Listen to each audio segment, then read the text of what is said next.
제가 고등학생 때 선생님이 어느 날 수업 시간 들어오셔가지고 칠판에 뭘 쓰셨어요. 그 내용이 뭐냐면 아직도 기억나는데 이 내용이었습니다. 내가 오늘 사는 하루는 어제 죽었던 사람이 그렇게 살고 싶어 했던 내일이다. 이렇게 쓰신 거예요. 선생님이 어디서 이 말을 듣고 너무 감동이 되어서 우리한테 이렇게 암기하게 하고 싶으셨나 봐요. 그래서 이걸 쓴 다음에 몇 번이나 따라 익혔습니다. 그래가지고 날짜 순서대로 오늘 9일이면 9번, 19번, 29번 외워봐 이래가지고 못 외우면 이제 얻어 터지고 이랬거든요. 그렇지 않겠습니까? 오늘 내가 주어진 하루는 어저께 죽은 사람이 그렇게 살고 싶어 했던 내일이죠. 그렇죠?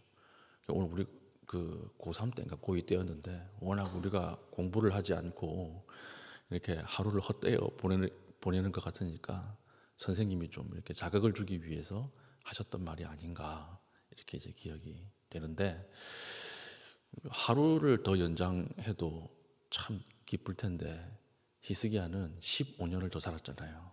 그러니까 그 인생이 하나님 앞에서 얼마나 크게 축복을 받은 것입니까?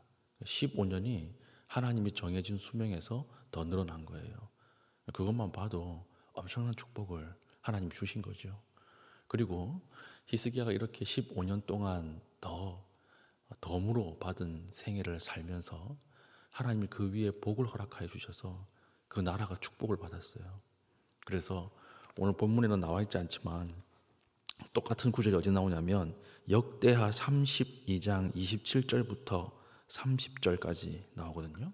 히스기야의 부가 극에 달았던 내용이 여기에 나오는데 제가 한번 읽어드리겠습니다. 히스기야가 부와 영광이 지극한지라 이에 은금과 보석과 향품과 방패와 온갖 보배로운 그릇들을 위하여 창고를 세우며 곡식과 새 포도주와 기름의 산물을 위하여 창고를 세우며 온갖 짐승의 외양간을 세우며 양떼의 우리를 갖추며 양떼와 많은 소떼를 위하여 성읍들을 세웠으니 이는 하나님이 그에게 재산을 심히 많이 주셨음이며, 이 히스기야가 또 기혼의 윗샘물을 막아 그 아래로부터 다윗성 서쪽으로 곧게 끌어들였으니 히스기야가 그의 모든 일에 형통하였더라. 얼마나 하나님이 큰 복을 주셨어요. 그래서 이 나라가 처음 왕으로 올라왔을 때는 나라가 엉망진창이었잖아요. 우상 숭배로 인해서. 근데 하나님이 신실하게 하나님의 율법을 가지고 개혁을 일으키고 하나님 말씀대로 살려고 하니까 히스기야 생애에 너무나 많은 복을 주셨다라고 하는 것입니다. 그런데 중요한 게 있죠. 항상 일어섰을 때 넘어질까 두려워해야 돼요. 항상 하나님 뭘 주실 때 항상 조심해야 합니다. 그때 우리 교만도 같이 올라오기 때문에 그런 것이죠. 히스기야가 삶 속에서 너무나 많은 은혜와 큰 은총을 받았지만 그러나 거기에도 빛과 그림자가 있었다라고 하는 것입니다. 오늘 이야기가 그 이야기예요. 본문의 12절 보니까 이제 바벨론 왕, 그 당시에는 그렇게 강하지 않는 국가였습니다. 그러나 이제 막 성장하고 있는 신생 국가였어요. 바벨론 왕 브로닥 발라단이라고 하는 사람이 히스기야가 죽을 병에서 나았다 이 말을 듣고 이제 예물과 사신을 보낸 것입니다. 외교 사절단을 보낸 거예요. 축하한다고. 야, 축하한다. 이렇게 외교 사절단을 딱 보내니까 그 사절단을 맞아들인 히스기야가 어떤 행동을 해요? 13절에 보니까 자기가 가지고 있는 모든 군사 비밀을 다 보여주는 거예요. 비행기 몇 대인지, 탱크 몇 대인지 전부 창고를 열어서 다 보여주는 것입니다. 그리고 이 보여줬다고 해서 이사야가 무슨 예언을 하죠? 아, 국운이 끝났구나. 이렇게 생각을 하는 거예요. 그래서 즉시 심판을 선포합니다. 그게 바로 17절부터 18절이죠. 여호와의 말씀이 날이 이르니 왕국의 모든 것과 왕의 조상이 오늘까지 쌓아두었던 것이 바벨론으로 옮긴 바 되고 하나도 남지 아니할 것이요. 바벨론에게 이 나라가 넘어갈 것이다. 이렇게 예언을 하고요. 18절에 또 왕의 몸에서 날 아들 중에 사로잡혀 바벨론 왕궁의 환관이 되리라 하셨나이다. 아들들이 끌려가서 거기에서 비참하게 노예 생활을 하게 될 것입니다. 좀 이렇게 문맥적으로 보면 그렇게 잘못한 것인가? 자기 병 나은 거 축하해 주러 온 사신들에게 왕궁에 있는 이런 창고를 열어서 보여준 것이 그렇게 심판받을 일인가 싶겠지만 이 뒤에는 히스기야의 아주 큰 교만이 있었던 거예요. 어떤 교만일까요? 왜 자기를 찾아온 사절단에게 왕궁의 모든 곳간을 열어가지고 가지고 있는 무기들을 보여줬을까요? 이게 왜 교만이냐면 히스기야가 판단을 잘못했던 것입니다. 왜 판단을 잘못했을까요? 어떤 판단일까요? 바벨론이라고 하는 국가가 이제 신생 국가잖아요. 이제 막 성장하고 있는 국가죠. 그런데 얼마 전까지 아수르에게 멸망당할 뻔했죠. 그래서 지금 자기들의 가지고 있는 모든 군사 자원을 보여주는 것은 우리랑 동맹할래? 이 말이에요. 우리랑 같이 손잡을래? 그래서 우리 둘이 힘을 합쳐서 저 아수르가 쳐들어왔을 때 하나님이 아니라 국방력으로 나라를 지켜보자 했던 히스기야의 꾀였던 것입니다. 그래서 바벨론왕 무로닥 발라단도 이걸 노리고 사신을 보낸 거예요. 지금 아직까지는 저 아수르라고 하는 거대한 나라가 있고 더 아래에 애굽이 있지 않습니까? 그 나라 사이에서 비비면서 성장해야 되는데 힘이 약하죠. 그러니까 사절단을 보낸 거예요. 축하라고 하는 명목으로 보내고 그 의도를 알아챈 히스기야는 오자마자 자기의 왕궁의 모든 것을 다 보여주면서 우리 비행기 몇 대 있어, 탱크 몇 대 있어, 소총 몇 대 있어 보여주면서 우리랑 손잡을래? 이렇게 한 거예요. 하나님의 은혜로 아수르가 물러가고 하나님의 은혜로 아주 큰 은총을 받았음에도 불구하고 이제 힘이 생기니까 다음부터는 우리 힘으로 자력으로 살아나보자. 하나님을 의지하는 마음이 사라졌던 것입니다. 이것을 딱 바라보고 이사야가 국군이 다 했구나 이렇게 판단을 한 거죠. 그래서 이사야가 세 가지를 물어보는데 아주 이게 묘하고 깊이 있게 물어봅니다. 14절에 보니까 이사야가 첫 번째 질문이 뭐였어요? 이 사람들이 무슨 말을 하였으며 그랬잖아요. 이 사람들이 무슨 말을 하였으며 모르고 물어보는 게 아니에요. 알고 물어보는 거예요. 이 사람들이 무슨 말을 했습니까? 이 말은 어떻게 나았습니까? 이렇게 물어봤을 때 하나님을 찬양해야 했다 이거예요. 히스기야 당신이 하나님이 낫게 해주셨고 우리 민족 가운데 하나님이 계시고 하나님이 그분이 온 우주의 왕이시다. 하나님을 전하고 하나님을 이야기했어야 됐다. 그런데 왕은 뭐 했습니까? 곡간 열어가지고 무기 보여줬죠. 지금 이걸 한 번 더 찌워주는 거예요. 탁 찍어서 얘기하는 것입니다. 그래서 그 사람들이 무슨 말을 하였으며 두 번째 질문은 무엇입니까? 어디서부터 왕에게 왔나이까? 이건 무슨 말일까요? 어디서 왔나이까 그 사람이? 모르고 물어본 거 아니죠. 알고 물어본 거예요. 그러니까 히스기야도 답을 뭐라고 이야기를 해요? 히스기야가 이르되 먼 지방 바벨론에서 왔나이다 하니 이 말은요 너무 멀고 작은 나라라서 이 나라가 우리나라 치지 못해요 이 말이에요. 이 나라 이제 신생 국가예요. 생긴 지 얼마 안 된 국가예요. 그리고 우리에게 우호적이고 치러 들어온다고 해도 너무 멀어서 우리에게까지 못 옵니다. 그 이야기를 지금 하고 있는 것입니다. 세 번째 질문은 뭐였습니까?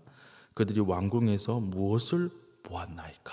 이렇게 어쩔 수 없이 제가 곡간에 열어가지고 무기를 다 보여주잖아요. 다 보여줬습니다. 이렇게 이야기를 하니까 이사야가 바로 심판에 관한 메시지를 이야기하는 것입니다. 히스기야 왕이 하나님을 의지하지 않는구나. 히스기야 왕이 하나님의 마음을 떠났구나.